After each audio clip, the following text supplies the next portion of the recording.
Mesdames et messieurs, bonjour. Suivez bienvenue à la conférence de presse du film Leave No Trace. Merci de bien vouloir accueillir à mes côtés la réalisatrice du film, Deborah Granick.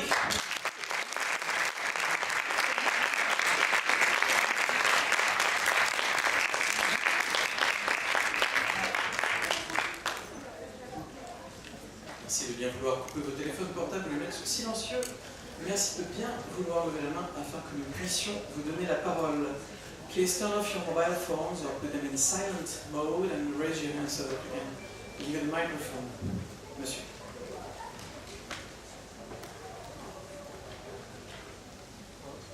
Congratulations and thank you for this wonderful, deeply affecting movie. I think what touched me the most was its humanity, because I realized there are no assholes in this film.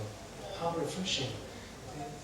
You lead us into a world of outsiders. They may be difficult to handle, they may have been traumatized, but they're good people trying to help each other and trying to share the little things that they have, even social workers and the truck driver. And it's a world of solidarity, of decency, and I realized it's the complete opposite of the bad example given by the Trump administration, their world of greed and money and selfishness. So was it your intention to show, yes, there are alternative ways of living decently and showing solidarity, and indirectly criticizing what's going wrong in the American society right now? Thank you.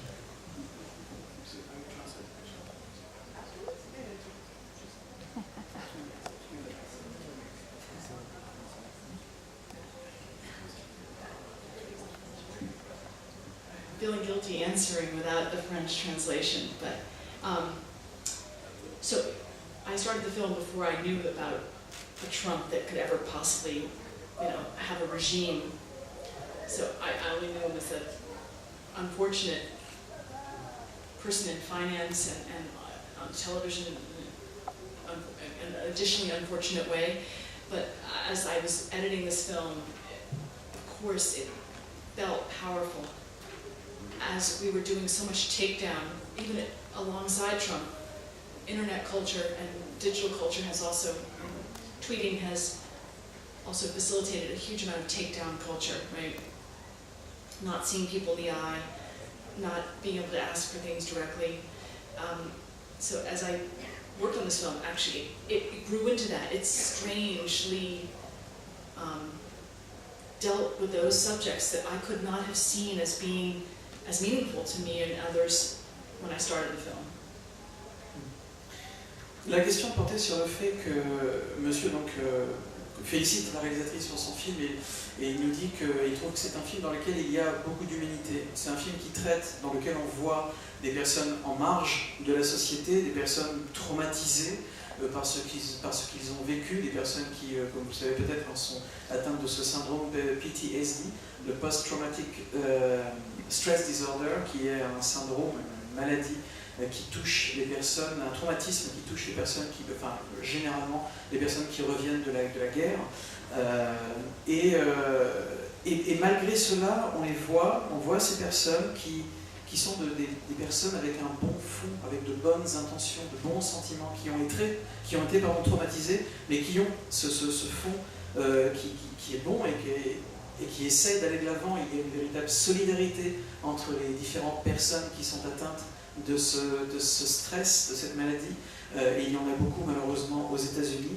Et quelque part, voir autant de personnes avec un aussi bon fond, avec d'aussi bonnes intentions, autant de solidarité entre les gens, c'est, encore une fois, vous nous dites que c'est quelque chose qui est vraiment surprenant aujourd'hui, quand nous, ce qu'on voit des États-Unis, malheureusement depuis quelques mois, presque quelques années maintenant, c'est l'administration de Donald Trump, c'est l'égoïsme, c'est l'avarice, c'est la recherche de l'argent, c'est pas mal de valeurs qui nous semblent assez éloignées de ce qu'on a pu voir, encore une fois aujourd'hui avec le film de Deborah. Et elle nous dit que lorsqu'elle a écrit le film, lorsqu'elle a préparé le film, conçu le film, c'était avant que l'administration Trump fasse voir à la face du monde tout ce dont ils étaient capables malheureusement, et c'était avant tout ça. Mais même en étant avant cette administration assez désastreuse, on était quand même, à cette époque-là, on était quand même en face de ce qui se passait avec ce qu'on va appeler la culture d'Internet, la culture notamment de logiciels, de réseaux sociaux, enfin sociaux, de façon de parler, genre Twitter par exemple, qui permet à n'importe qui de dire n'importe quoi, en se cachant derrière une identité quelconque, dire des choses très dures à des gens qu'on ne connaît pas, sans même les regarder en face, face à face, sans les regarder dans les yeux. C'est vraiment autant de choses, effectivement, une espèce de déconnexion de la réalité assez violente qui faisait partie des choses qu'elle avait effectivement en tête lorsqu'elle a préparé, lorsqu'elle a fait son film. Monsieur. Hello. You show us people stepping off the grid. It reminded me of the movie of the 70s of Bob Rafelson and Hal Ashby. Those people worked in the system, but I think for you it's impossible to make those movies in the system nowadays. That is, I think, very true. Those movies are very big inspirations for me because they did look at, they frequently looked at life that wasn't just the subject matters that had become popular. You know, the 8 subjects that all films were made about, they were breaking away from that. And I loved seeing that documentary on Hal Ashby and felt excited about the way he was trying to disrupt business as usual. And I do think it would be impossible. I mean, what's not possible is to make social realist films in the system unless you were to then morph them into something that's originally a social realist kind of topic or look, but then you've added a celebrity. So there's no way to make a film in the system without a celebrity. It's a celebrity system. And since some people have to sign up to not have celebrities in a film, that means I gotta stay an outsider. Monsieur vient juste de nous dire que le film qu'il a vu aujourd'hui de Debra lui a fait penser au cinéma, à un cinéma social des années 70, à des réalisateurs comme Bob Rafelson ou Hal Ashby, dont je me rappelle un documentaire à propos de la vie duquel un documentaire a été présenté ici à Deauville cette année. Mais c'était des réalisateurs qui faisaient entre guillemets des films sociaux, en tout cas des films avec des thèmes sociaux, mais tout en étant dans le système de production classique des grands studios, alors que Debra, elle, est justement en dehors de ce système-là. Et ce qu'elle nous dit à ce sujet, c'est qu'effectivement, elle aime beaucoup les films des réalisateurs dont vous venez de citer les noms, et elle parlait de nouveau de ce fameux documentaire qui était présenté ici à propos du travail de Hal Ashby, et elle adore un réalisateur comme Hal Ashby. Mais c'est vrai qu'aujourd'hui, il lui semble qu'il serait assez difficile de faire la même chose que ce que ces réalisateurs ont fait dans les années 70 et au tout début des années 80, parce que être dans le système, on entend souvent ce genre de phrase, être dans le système. Être dans le système aujourd'hui, c'est être dans un système, on va dire le système américain-hollywoodien de faire des films, et ce système aujourd'hui, c'est le système de la célébrité. Aujourd'hui, tout est basé sur la célébrité. Et faire des films comme cela, eh bien, c'est aussi intéressant et important pour un réalisateur d'avoir la possibilité de faire ce genre de film sans célébrité, d'aller au plus vrai sans passer par la case célèbre, famous, etc. Et ça, aujourd'hui, quand on veut, encore une fois, faire un film qui soit dans le cadre du système, ben, on ne peut pas, parce que s'il n'y a pas de célébrité, il n'y a pas de système, il faut trouver l'argent. Et voilà, c'est de cette manière-là qu'elle a été un peu obligée de faire le film. Une autre question. Ah, il y en a beaucoup là. Madame.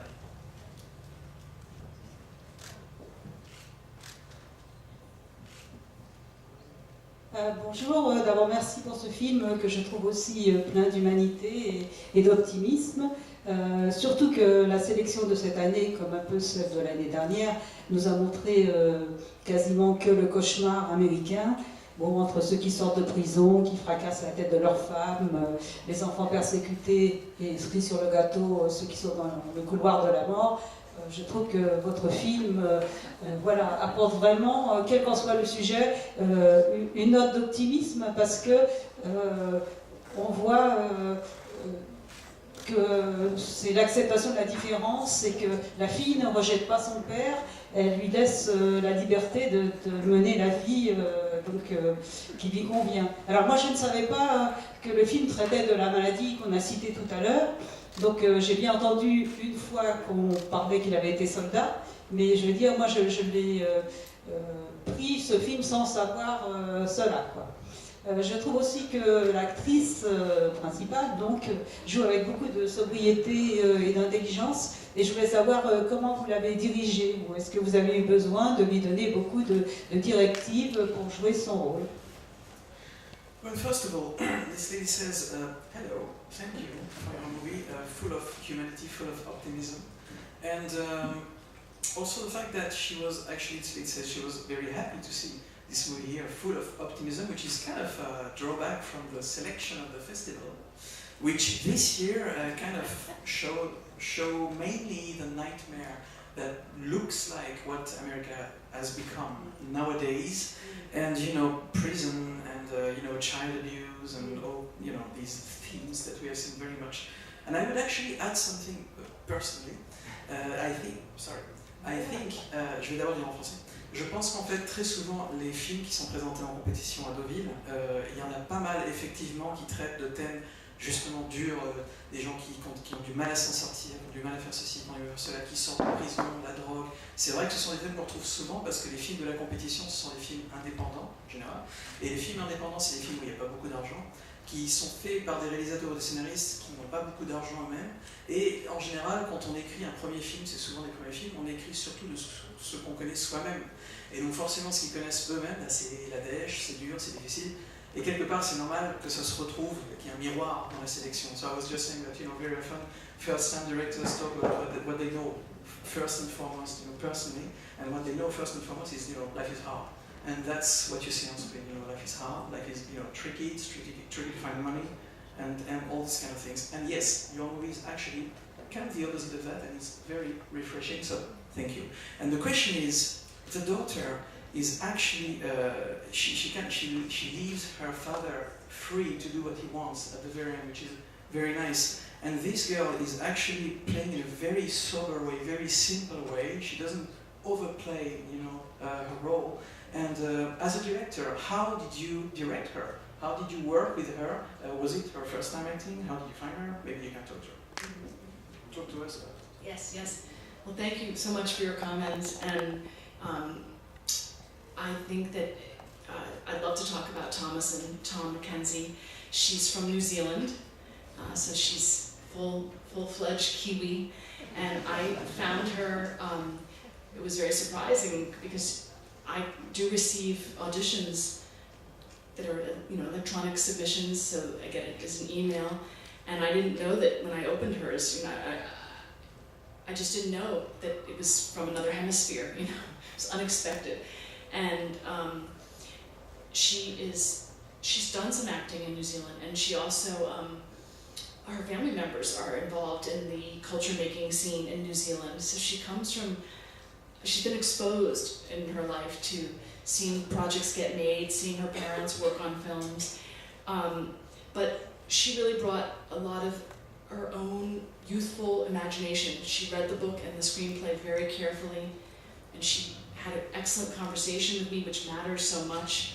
It would not be a kind of film that would be good for someone who's someone in their life is telling them, it's a good career move or it's a good job. You have to really want to do a film like this, and every bit of abrasion and dirt on her hands was real because they were lighting their own fires, they were doing their own chores, and she was very committed and willing. And when I know that someone's willing, I know that I can be productive with them. Elle nous dit que la comédienne du film, c'est Thomasine, right? Mackenzie. Yes. Thomasine Mackenzie est une jeune fille qui vient de Nouvelle-Zélande, c'est donc un kiwi. Et en fait, elle a reçu son audition, la vidéo donc, de l'audition de Tom Mackenzie, elle l'a reçue par email. Et elle était surprise parce qu'évidemment, elle a reçu des auditions d'un peu partout, mais elle ne s'attendait pas à recevoir une audition carrément d'un autre hémisphère de la planète. Et en l'occurrence, c'est ce qu'elle a reçu. Et elle l'a ouverte et elle a été vraiment surprise par la facilité de jeu qu'avait déjà cette comédienne qui, donc, elle nous le rappelle, cette jeune fille a également, elle a déjà pas mal d'expérience de comédie parce qu'elle a grandi dans une famille de comédiens. Ses parents font également de la comédie. Elle en fait depuis déjà longtemps, depuis un assez jeune âge puisqu'elle est encore très jeune aujourd'hui. Et c'était formidable de voir à quel point elle a pu également apporter sa propre imagination, son propre vécu pour nourrir le rôle de Tom dans le film. Et quelque part, c'est un rôle qui nous rappelle des bras, c'est vraiment un rôle qui n'est pas évident. Et c'était important de trouver quelqu'un qui avait cette vraie volonté de faire le rôle, parce que vous avez pu le voir à l'écran, c'est un rôle qui est vraiment difficile. Il faut vraiment aller dans la forêt, il faut vraiment essayer de faire du feu soi-même. C'est vraiment pas facile, quoi. Il a vraiment fallu, pour elle, il a vraiment fallu qu'elle apprenne tout ça. Il y a eu un entraînement presque paramilitaire, donc c'était vraiment quelque chose qui n'était pas évident à faire, et elle a fait très bien. Donc c'était une vraie chance pour elle de l'avoir en tant qu'actrice. Oui, alors ici.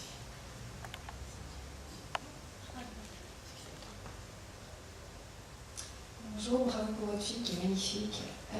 Je voulais savoir comment a été reçu le film aux États-Unis, ce que ça vous apporte d'être sélectionné à Deauville, et également la question est vaste, comment va le cinéma indépendant américain aujourd'hui? Well, 3 questions in one. First of all, congratulations on your movie. And first part of the question would be, how was the response of the American audience to the movie? Second part would be, what does it bring you actually to be selected here in the Deauville Film Festival? And then, what do you think of the independent film industry in the United States today? How is it according to you? Well, the reception in the United States, it brings us back to the first question, right?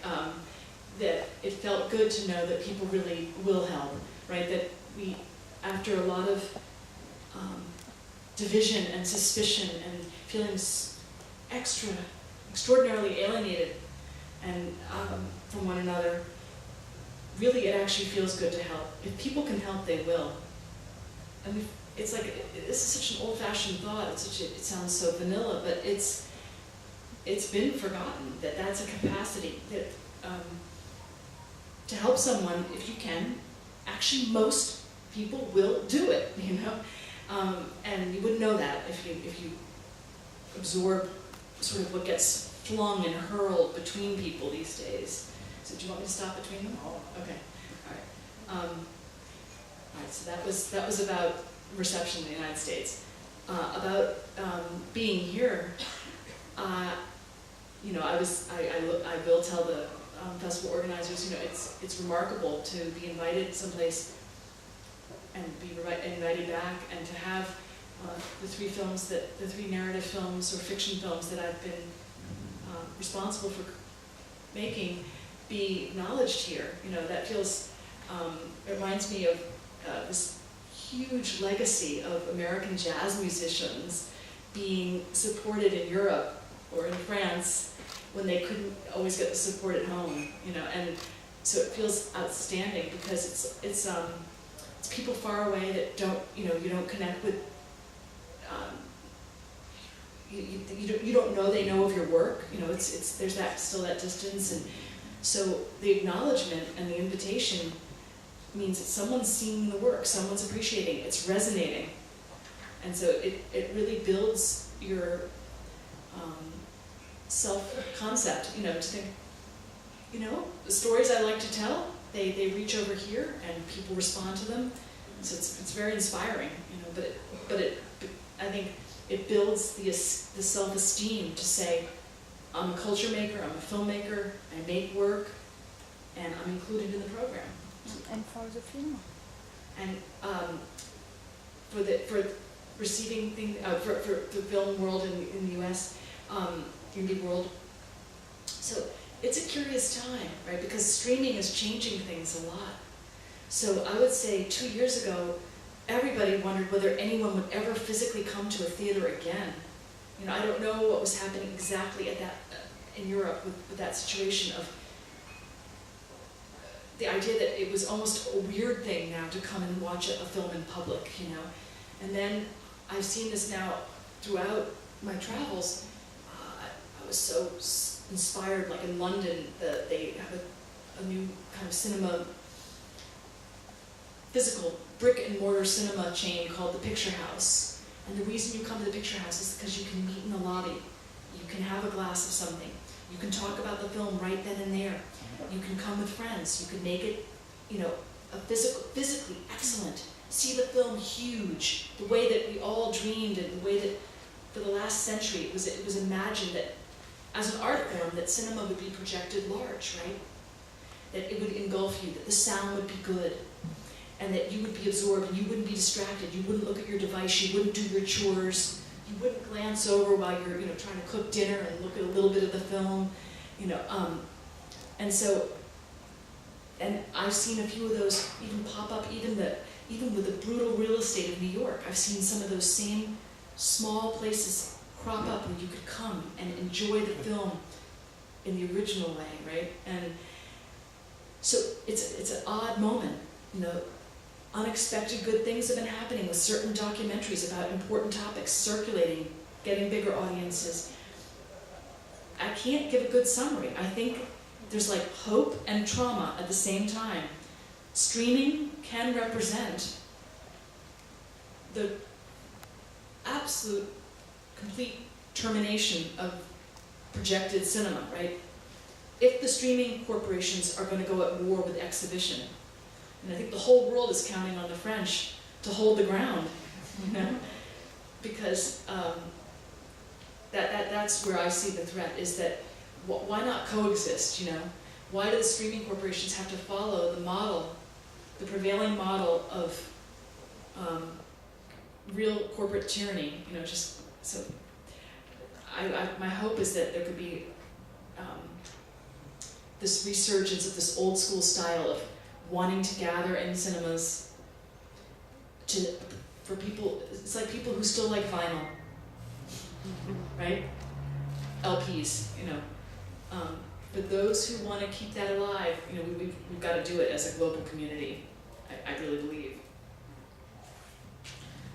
Je vous rassure, je vais faire courte.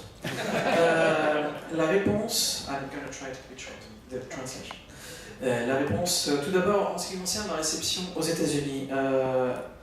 Vous savez, aujourd'hui, aux États-Unis, c'est vrai que c'est un pays où il y a de plus en plus de divisions, où les gens se sentent de plus en plus isolés. Et c'est formidable de se rendre compte qu'il y a encore des gens qui ont de la bonté, qui sont là, en tout cas qui ont la volonté d'aider et de tendre une main et d'aller, voilà, d'aider les gens, d'aider les autres. Ça peut paraître absolument incroyable de dire ça aujourd'hui, mais c'est vrai que c'est quelque chose qu'on a presque tendance aux États-Unis à oublier, que certaines personnes sont là pour vous, pour les autres, pour aider les autres. Et c'était une des choses qu'elle a ressenties en faisant voir son film, la réponse, les critiques, l'accueil du film aux États-Unis. Eh bien, ça a fait voir cela, que c'était vraiment un thème qui avait un écho aux États-Unis.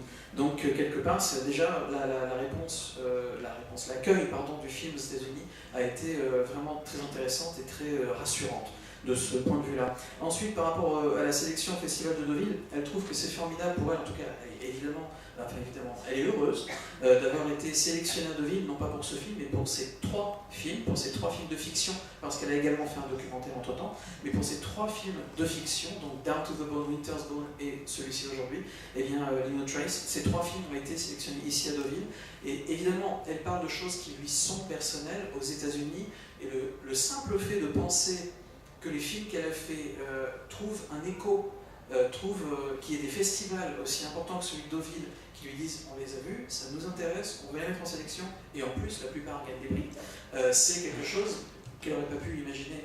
Et donc forcément c'est vraiment formidable déjà de recevoir l'invitation du festival, c'est formidable, mais en plus pour les 2 films précédents, que les films soient récompensés, c'est vraiment quelque chose, elle s'y attendait pas du tout. Et donc c'est évidemment extrêmement gratifiant et extrêmement... c'est formidable de recevoir ce genre d'invitation de la part d'un festival comme ça, parce que ça booste l'estime de soi. Et quand on est réalisateur et scénariste, c'est très, très important. Et en ce qui concerne la dernière question, l'état du cinéma indépendant américain, eh bien, bon, ce n'est une surprise absolument pour personne, à moins que vous viviez vous-même dans une grotte ou une forêt, mais le streaming a énormément changé la donne, les cartes ne sont plus du tout les mêmes aujourd'hui, et le streaming c'est quelque chose qui est à la fois un espoir et également une menace terrible. Alors il s'explique sur cela, le streaming a vraiment tout changé. Aujourd'hui, aux États-Unis en tout cas c'est le cas, sans doute un peu en France, venir physiquement se déplacer dans une salle de cinéma pour voir un film, c'est presque devenu quelque chose d'extraordinaire. Quelque chose, tu te rends compte, on peut aller voir un film sur un grand écran. Et en plus de ça, on est dans une salle de cinéma, il n'y a pas quelqu'un qui est en train de cuisiner à côté avec l'odeur de la sauce pendant qu'on regarde un film. Non, non, non, on est dans le noir, on n'entend pas d'autres sons. Le son est hyper bon et la qualité d'image est incroyable. Et en plus, le film est énorme, on voit la taille du visage du comédien, 4 mètres sur 5. C'est quelque chose qui devient réellement, maintenant, qui est en train de devenir de plus en plus vite, en fait, du domaine du fantasme. Parce qu'aujourd'hui, les gens, aux États-Unis, c'est vrai, regardent de plus en plus souvent un film sur un écran qui est grand comme ça. Et donc, évidemment, de la part d'un réalisateur ou d'une réalisatrice, ce n'est pas du tout ce que le metteur en scène a en tête au moment où il fait le film. Évidemment, quand on fait un film, on essaie de faire en sorte que l'image soit de la meilleure qualité possible, et quelque part, ça fait un peu mal quand même de savoir que la majorité des spectateurs vont voir le film dans lequel vous avez mis autant d'efforts, de cette taille-là. Donc évidemment, ça change tout. Et c'est vrai qu'aujourd'hui, eh bien, elle voit un peu partout, elle voit notamment en Europe, mais aussi aux États-Unis, des salles.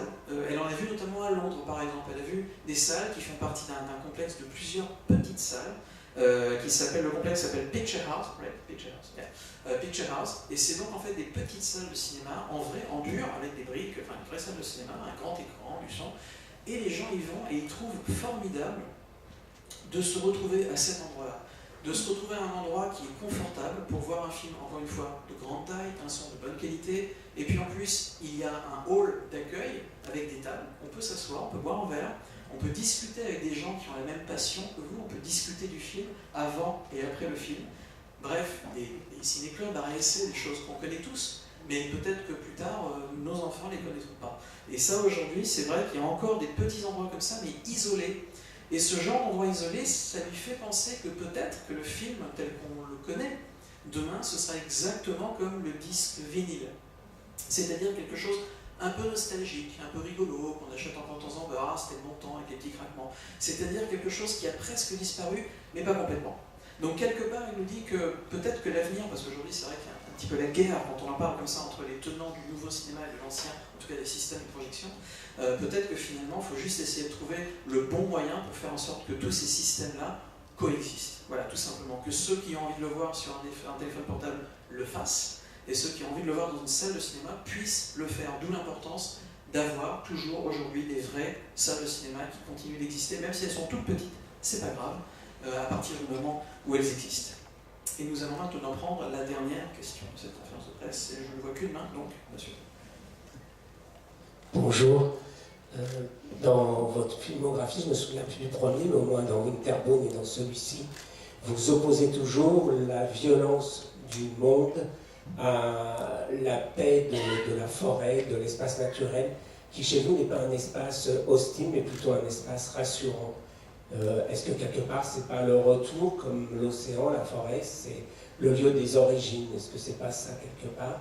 Et ma deuxième question qui va dans ce sens-là aussi, c'est est-ce que vous n'êtes pas plus proche, en fin de compte, de Borman, qui est lui aussi intéressé par ces thèmes?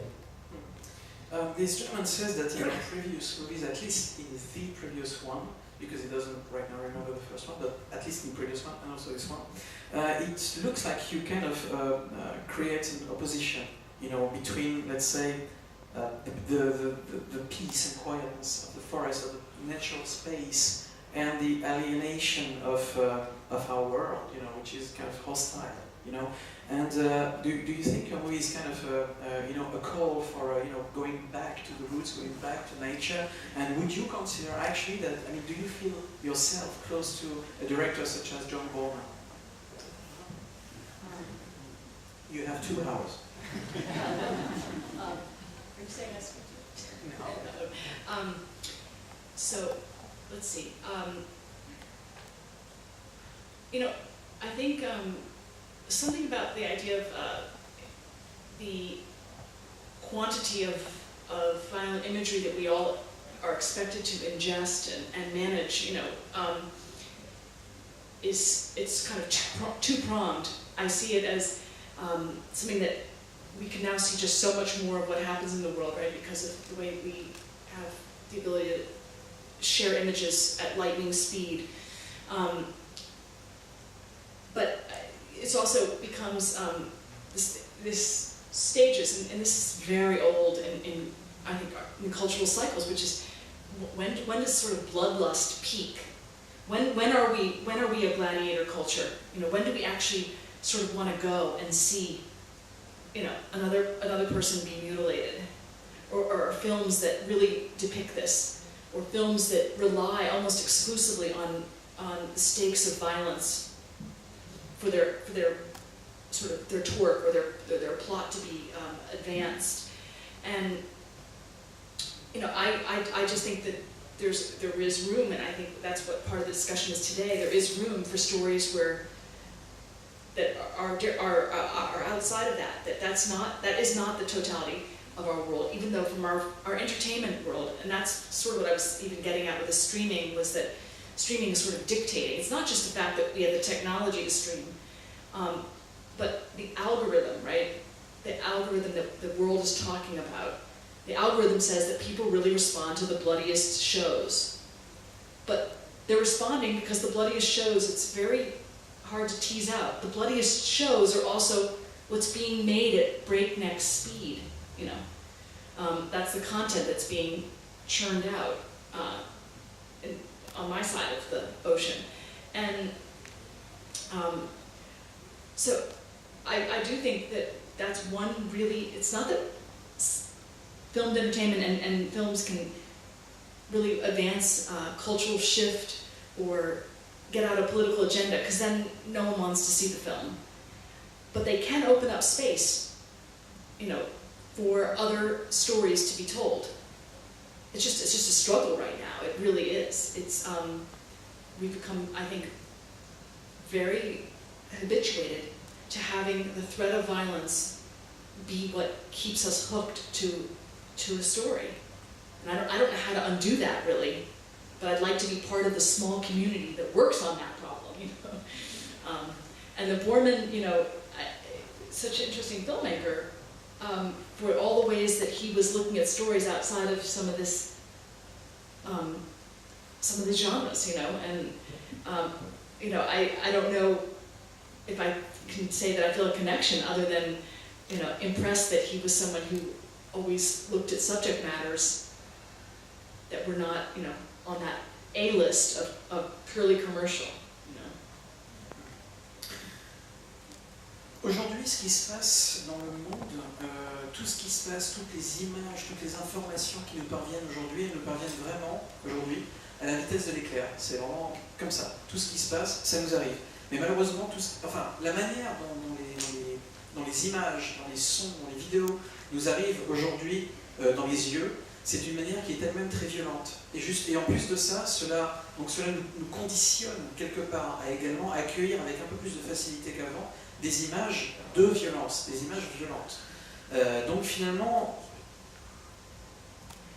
c'est presque comme un serpent qui se mord la queue, parce qu'on est habitué à voir la violence de plus en plus. Dans les années 60, 70, 80, il n'y avait pas tant de violence que ça. En tout cas, il y en avait bien sûr, on ne la voyait pas. Mais quelque part, le fait de la voir, ça veut dire qu'on s'y habitue, qu'on est conditionné, et quelque part, qu'on en redemande.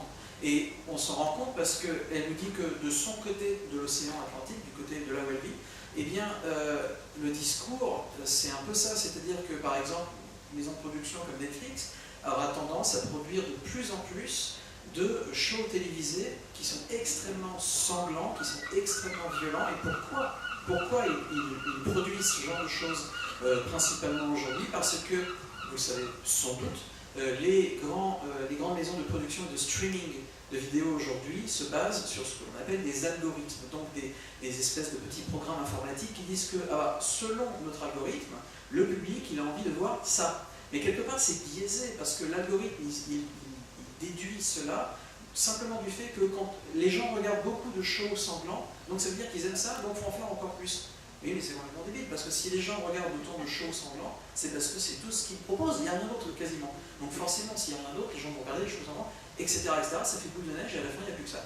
Et donc évidemment, encore une fois, de son côté de l'Atlantique, mais également un petit peu de son côté, si je pense, c'est vrai que les gens regardent, les spectateurs regardent de plus en plus de shows sanglants, violents, terribles, et elle a vraiment envie de faire partie de le petit pourcentage des réalisateurs, des créateurs de contenu qui proposent autre chose, de ne pas absolument envisager cette violence un petit peu omniprésente dans les médias aujourd'hui, ne pas l'envisager comme une fatalité.